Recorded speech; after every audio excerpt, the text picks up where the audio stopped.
ఈరోజు కాంగ్రెస్ ప్రభుత్వంలో అధికారంలో వచ్చిన తర్వాత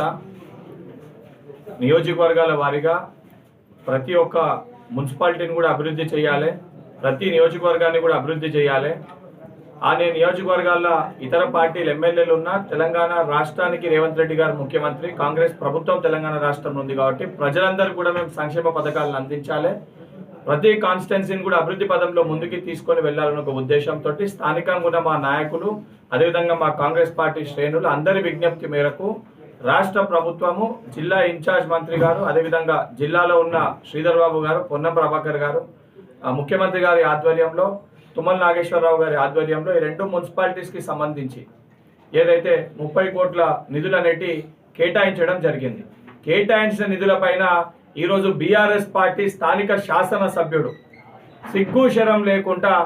కేటాయించినప్పుడు కేటాయించిన ముఖ్యమంత్రి గారికి కృతజ్ఞతలు తెలియజేయాల్సిన కనీస ఇంగిత జ్ఞానం లేకుండా నేను కొట్లాడితే 30 కోట్ల నిధులు హుజరాబాద్ నియోజకవర్గానికి వచ్చినాయని చెప్పి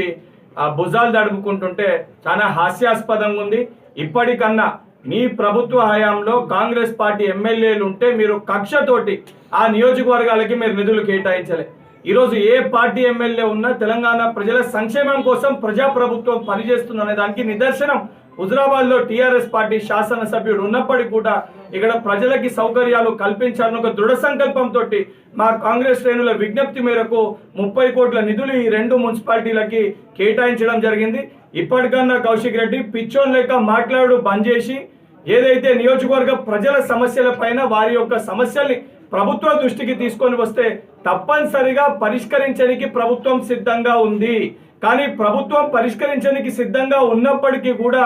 నువ్వు దాన్ని బురద జల్లే ప్రయత్నం నియోజకవర్గాన్ని అభివృద్ధి పదంలో ముందుకు తీసుకొని వెళ్ళనివ్వకుండా